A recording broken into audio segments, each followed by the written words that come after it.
Assalamualaikum warahmatullahi wabarakatuh. Nama saya Farida Fajin Silviana, NIM 1761213, selaku Ketua Kelompok 4. Di sini saya akan mempresentasikan hasil diskusi kelompok saya mengenai lembaga pembiayaan dan P2P Lending Vintage. Sebelumnya saya akan memperkenalkan anggota kelompok saya, yaitu Vira Parianti, Dian Eka Purwanti, Melia Irmalisa, Ria Novitasari, Wira Sakti, Sahrul Ramadan, dan Gea Putri Ramadhani. Baiklah, untuk tidak memperpanjang waktu, pertama saya akan menjelaskan mengenai definisi lembaga pembiayaan. Lembaga pembiayaan adalah badan usaha yang melakukan kegiatan pembiayaan dalam bentuk penyediaan dana atau barang modal dengan tidak menarik dana secara langsung dari masyarakat. Perusahaan pembiayaan adalah badan usaha yang didirikan khusus untuk melakukan kegiatan yang termasuk dalam bidang usaha lembaga pembiayaan. Perbedaan lembaga pembiayaan dan bank. Lembaga pembiayaan yang pertama ada dalam pelaksanaan kegiatannya tidak memungut dana dari masyarakat. Yang kedua, menyediakan dana atau barang modal. Yang ketiga, kadangkala tidak memerlukan jaminan. Yang keempat, biasanya memberikan tingkat suku bunga yang lebih tinggi. Yang kelima, tidak dapat menciptakan uang giral. Dan yang terakhir, pengaturan, perizinan, pembinaan, dan pengawasan dilakukan oleh Departemen Keuangan. Lembaga perbankan, yang pertama ada dana bersumber dari masyarakat, hanya menyediakan modal finansial, selalu disertai dengan jaminan, memberikan tingkat suku bunga yang lebih rendah, dapat menciptakan uang giral. Peraturan, perizinan, pembinaan, dan pengawasan dilakukan oleh Bank Indonesia, Undang-Undang Nomor 10 Tahun 1998. Selanjutnya dialihkan lembaga kepada lembaga pengawas jasa keuangan sesuai Undang-Undang Nomor 23 Tahun 1999. Selanjutnya ada kegiatan usaha lembaga pembiayaan. Yang pertama ada pembiayaan investasi, ditujukan untuk debitur berbentuk badan usaha atau orang perseorangan yang memiliki usaha produktif dan yang memiliki ide-ide untuk pengembangan usaha produktif. Pembiayaan investasi dilakukan dengan cara sewa pembiayaan, jual dan sewa balik, anjuk piutang dengan jaminan, pembelian dengan pembayaran secara angsuran, pembiayaan proyek, pembiayaan infrastruktur, pembiayaan lain setelah terlebih dahulu mendapatkan persetujuan OJK. Selanjutnya akan dijelaskan oleh Vira Parianti. Baiklah, saya akan menjelaskan kegiatan usaha lembaga pembiayaan. Yang kedua itu ada pembiayaan modal kerja.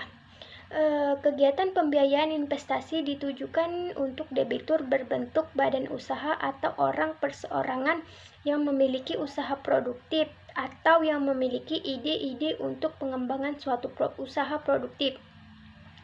Pembiayaan modal kerja dilakukan dengan cara yang pertama itu ada jual dan sewa balik. Yang kedua itu anjak piutang dengan jaminan. Yang ketiga anjak piutang tanpa jaminan. Yang keempat fasilitas modal usaha. Dan yang kelima adalah pembiayaan lain setelah terlebih dahulu mendapatkan persetujuan OJK. Yang ketiga, pembiayaan multiguna. Pembiayaan multiguna dilakukan dengan cara yang pertama itu sewa pembiayaan. Yang kedua, pembelian dengan pembayaran secara angsuran. Dan yang ketiga, pembiayaan lain setelah terlebih dahulu mendapatkan persetujuan OJK. Selanjutnya, jenis-jenis perusahaan pembiayaan, yaitu pertama, sewa guna usaha. Yang kedua, anjak piutang. Yang ketiga, pembiayaan konsumen. Dan yang keempat, usaha kredit card. Selanjutnya, jenis-jenis perusahaan pembiayaan. Yang pertama di sini ada sewa guna usaha atau leasing. Ialah kegiatan pembiayaan dalam bentuk penyediaan barang modal, baik secara sewa guna usaha dengan hak opsi maupun sewa guna usaha tanpa hak opsi. Untuk digunakan oleh lesi selama jangka waktu tertentu berdasarkan pembayaran secara berkala. Perusahaan leasing dapat diselenggarakan oleh atau badan usaha yang berdiri sendiri. Keterbatasan usaha leasing adalah tidak boleh melakukan kegiatan yang dilakukan oleh bank, seperti memberikan simpanan dan kredit dalam bentuk uang. Oleh karena itu, perusahaan leasing harus pandai-pandai dalam memberikan atau memilih sasarannya. Jangan sampai bertentangan dengan jasa yang diberikan oleh lembaga keuangan bank. Adapun pihak-pihak yang terlibat dalam proses pemberian fasilitas leasing adalah sebagai berikut. Yang pertama itu ada lessor, merupakan perusahaan leasing yang membiayai keinginan para nasabahnya untuk memperoleh barang-barang modal.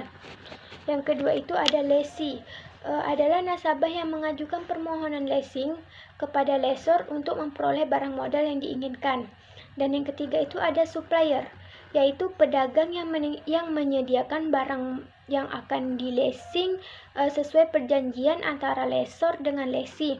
Dan dalam hal ini, supplier juga dapat bertindak sebagai lessor. Yang terakhir itu adalah asuransi, merupakan perusahaan yang akan menanggung resiko terhadap perjanjian antara lessor dengan lessee. Selanjutnya itu jenis-jenis perusahaan leasing. Dalam menjalankan kegiatannya, perusahaan leasing dibagi ke dalam 3 kelompok. Yang pertama itu ada independent leasing, merupakan perusahaan leasing yang berdiri sendiri, dapat sekaligus sebagai supplier atau membeli barang-barang modal dari supplier lain untuk dilesikan. Yang kedua itu ada captive lessor. Produsen atau supplier mendirikan perusahaan leasing dan yang mereka lesikan adalah barang-barang milik mereka sendiri. Tujuan utamanya adalah untuk dapat meningkatkan penjualan sehingga mengurangi penumpukan barang di gudang atau di toko. Dan yang terakhir itu ada lessee broker. Kerjanya hanyalah mempertemukan keinginan lessee untuk memperoleh barang modal kepada pihak lessor untuk dilesikan. Jenis perusahaan pembiayaan yang kedua yaitu anjak piutang atau factoring. Anjak piutang adalah badan usaha yang melakukan kegiatan pembiayaan dalam bentuk pembelian dan atau pengalihan serta pengurusan piutang atau tagihan jangka pendek suatu perusahaan dari transaksi perdagangan dari dalam ataupun luar negeri. Perusahaan anjak piutang memang kegiatan utamanya adalah bergerak di bidang penagihan piutang. Perusahaan piutang dapat mengambil alih pengelolaan piutang baik dengan cara dikelola atau dengan cara dibeli, serta dapat pula melakukan pengelolaan administrasi piutang suatu perusahaan. Jadi, bagi perusahaan yang sedang mengalami kesulitan seperti di atas, dapat menyerahkan seluruh persoalannya kepada perusahaan anjak piutang dengan imbalan fee dan biaya-biaya lainnya yang seperti disepakati bersama. Adapun pihak-pihak yang terlibat dalam kegiatan transaksi anjak piutang.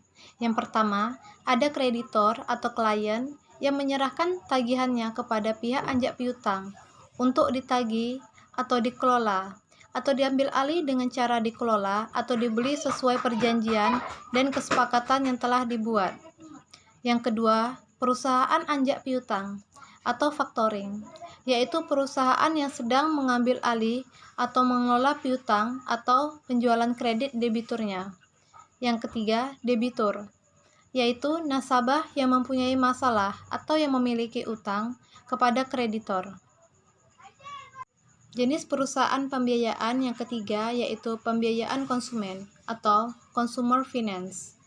Perusahaan pembiayaan konsumen adalah badan usaha yang melakukan kegiatan pembiayaan untuk pengadaan barang berdasarkan kebutuhan konsumen dengan sistem pembayaran, angsuran, atau berkala oleh konsumen.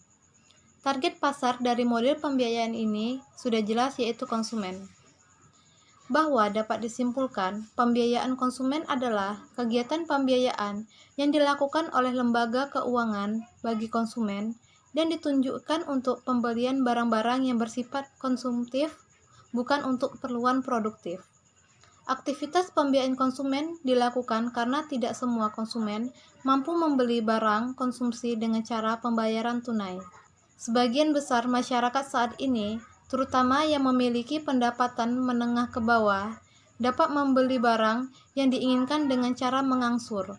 Perusahaan pembiayaan konsumen akan menangani atau melakukan pembayaran dengan cara tunai kepada pihak penjual, Selanjutnya, konsumen membayar barang tersebut dengan cara mengangsur selama jangka waktu yang tertentu kepada perusahaan pembiayaan konsumen. Selanjutnya, pembiayaan konsumen. Berdasarkan definisi pembiayaan konsumen di atas, maka dapat dijelaskan mengenai hal-hal yang menjadi dasar kegiatan pembiayaan konsumen, yaitu yang pertama, pembiayaan konsumen. Pembiayaan konsumen merupakan salah satu alternatif pembiayaan yang dapat diberikan kepada konsumen. Yang kedua, objek pembiayaan dari usaha jasa pembiayaan konsumen, yaitu barang kebutuhan konsumen, yaitu biasanya berupa kendaraan bermotor, barang-barang kebutuhan rumah tangga, komputer, barang-barang elektronik, dan lain-lainnya. Yang ketiga, sistem pembayaran angsuran dilakukan secara angsur atau berkala. Biasanya dilakukan pembayaran setiap bulan dan ditagih kepada konsumen. Yang keempat, jangka waktu pengembalian bersifat fleksibel, tidak terikat dengan ketentuan seperti financial loans atau sewa guna usaha dengan hak opsi.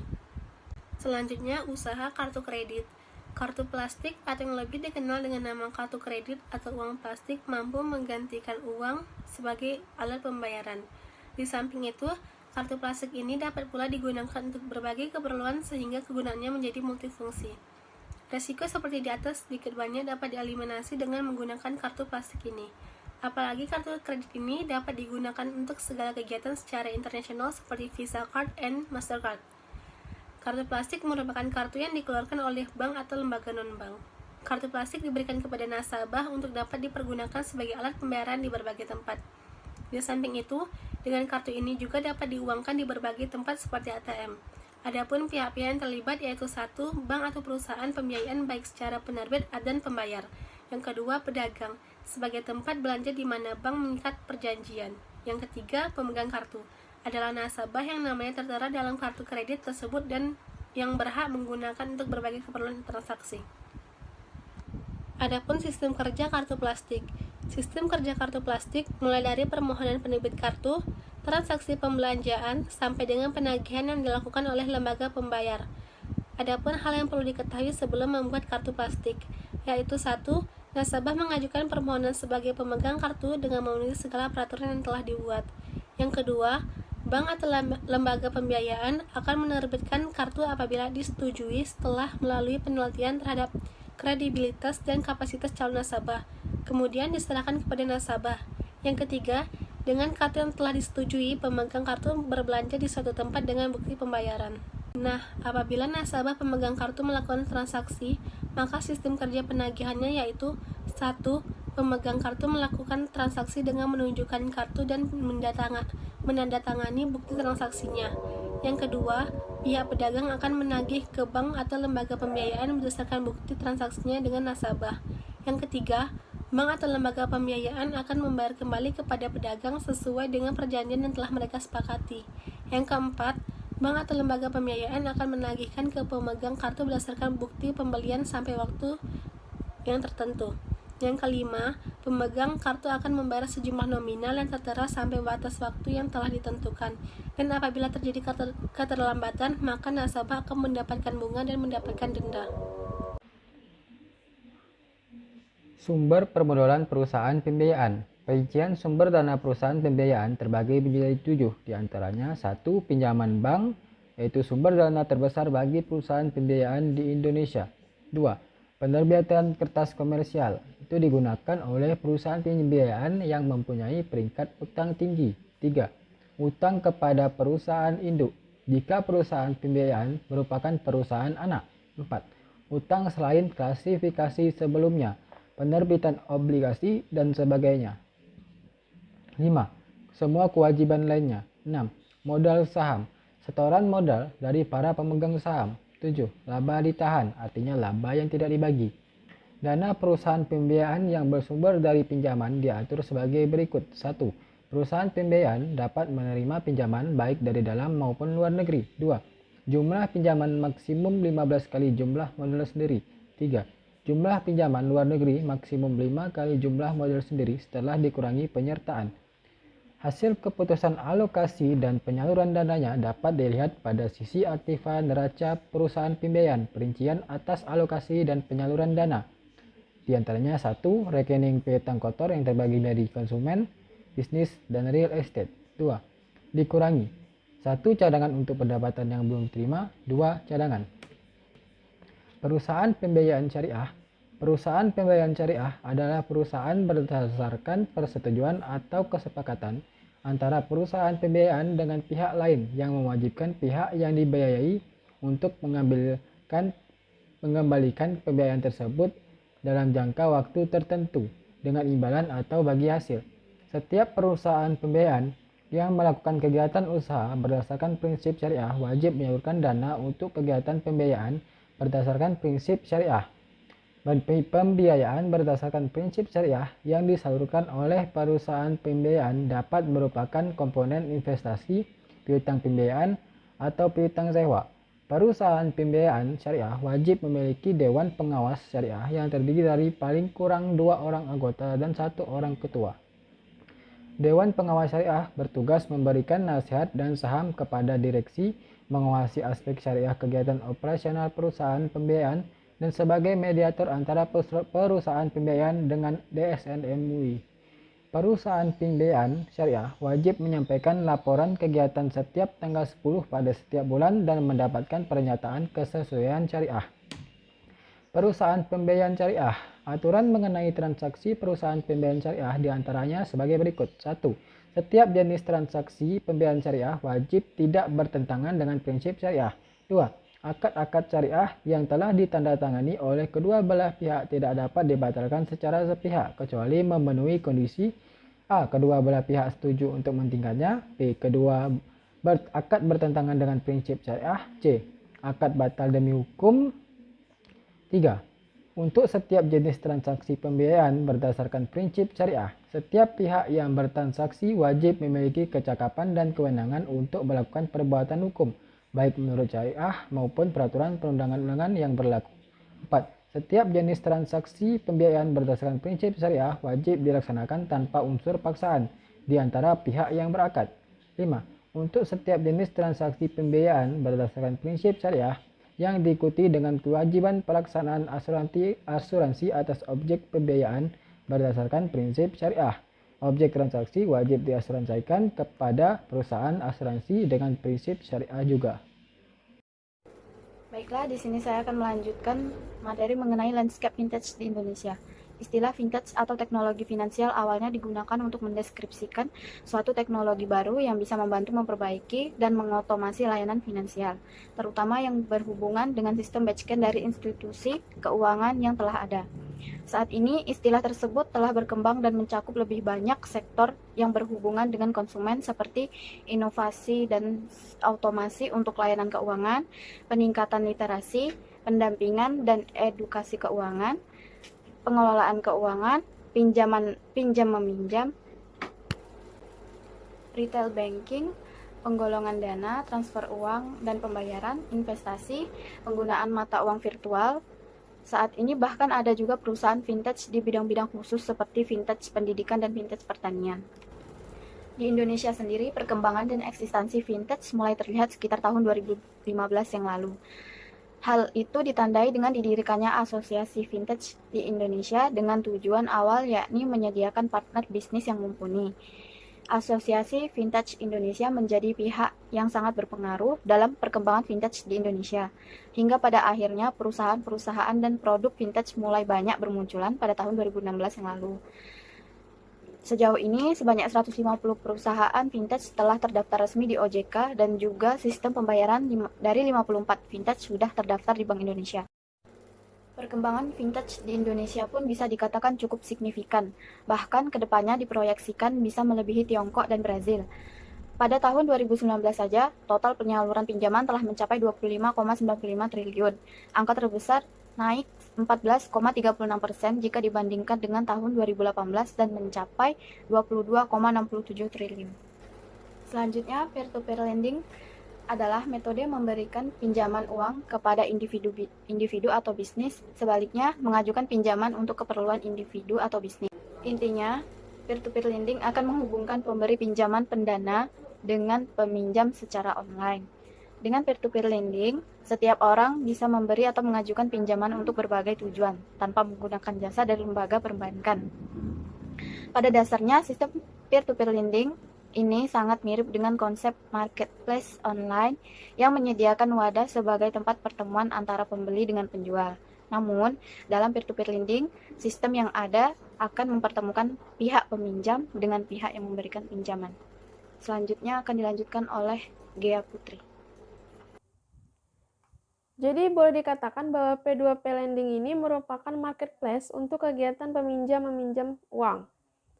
P2P lending ini prosesnya jauh lebih kompleks ketimbang mengajukan pinjaman melalui lembaga resmi seperti bank, koperasi, jasa kredit, pemerintah, dan lainnya. Kenapa sih sistem ini disebut peer-to-peer? Karena masyarakat bisa mengajukan pinjaman yang didukung oleh orang-orang lain sesama pengguna sistem P2P sebagai alternatif.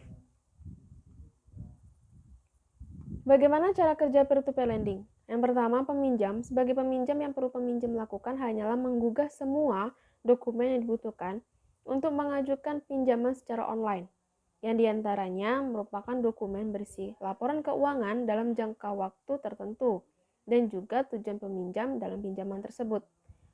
Bagi badan usaha yang mendaftar sebagai pinjaman, biasanya diminta menyerahkan juga dokumen identitas, bukti legalitas perusahaan, dan laporan keuangan usaha.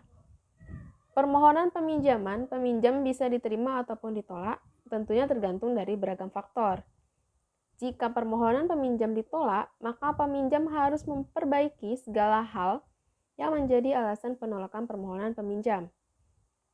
Kemudian, jika diterima, suku bunga peminjaman akan diterapkan dan pengajuan pinjaman peminjam akan dimasukkan ke dalam market flow yang tersedia agar semua pendana bisa melihat pengajuan pinjaman peminjam. Poin yang kedua yaitu pendana. Sebagai investor, nantinya pendana memiliki akses untuk menelusuri data-data pengajuan pinjaman di dashboard yang telah disediakan. Pendana juga pastinya bisa melihat semua data mengenai setiap pengajuan pinjaman, terutama data relevan mengenai si peminjam sebagai pendapatan, riwayat keuangan, tujuan pinjaman, beserta alasannya, dan sebagainya. Jika pendana memutuskan untuk menginvestasikan pinjaman tersebut, pendana bisa langsung menginvestasikan sejumlah dana setelah melakukan deposit sesuai tujuan investasi pendana. Pinjaman akan menoil dana pinjamannya setiap bulan dan pendana akan mendapatkan keuntungan berupa pokok dan bunga. Besaran bunga akan tergantung pada suku bunga pinjaman yang diinvestasikan. Baiklah, saya akan melanjutkan materi tentang kelebihan dan kekurangan P2P lending di peminjam dan di pendana. Yang pertama ada kelebihan peminjam. Yang satu, manfaat terbesar bagi P2P lending, suku bunga lebih rendah dibandingkan dengan suku bunga yang ditetapkan oleh lembaga keuangan misalnya bank. Yang kedua, mengajukan pinjaman tidak seformal ketika mengajukan pinjaman di lembaga keuangan seperti bank dan prosesnya lebih cepat dan mudah. Dan yang ketiga, P2P lending merupakan pinjaman tanpa anggunan yang artinya jaminan apapun sama sekali tidak diperlukan. Yang kedua, kekurangan bagi peminjam. Jika peminjam telah membayar tagihan akan sangat signifikan, jumlah yang dibayar nantinya bisa menjadi tinggi. Dan yang kedua, pinjaman hanya bisa cocok untuk jangka pendek. Kenapa? Semakin lama kita meminjam, maka tagihan akan terus naik. Dan ada kemungkinan dana peminjam bisa terpenuhi keseluruhan. Namun tidak ada jaminan bahwa semua pengajuan dana terpenuhi. Dan yang ketiga, jika peminjam memerlukan 150 juta dan jika hanya 75 juta yang terpenuhi, pengajuan peminjaman berarti gagal. Dan dana 75 juta tadi dikembalikan ke investor. Dan yang ketiga yaitu kelebihan bagi pendana. P2P lending sudah resmi diatur oleh OJK lewat peraturan OJK nomor 77/POJK 01/2016. Yang kedua, memberikan pinjaman sangat cepat dan mudah. P2P lending terkhusus jika pendana memiliki dana lebih. Tidak tahu harus mengalokasikan kemana. Yang ketiga, suku bunga pinjaman memiliki nilai signifikan sehingga lebih menguntungkan. Kekurangan bagi pendana. 1. Jika pendana menginvestasikan uang di P2P lending, tidak bisa diambil kapanpun pendana ambil. Tidak seperti di bank. 2. Ada kemungkinan si peminjam gagal dalam mengembalikan uang, sehingga dana pendana bisa lenyap.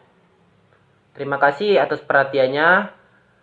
Jika ada kesalahan, mohon dimaafkan. Saya perwakilan dari kelompok 4 mengucapkan Assalamualaikum warahmatullahi wabarakatuh.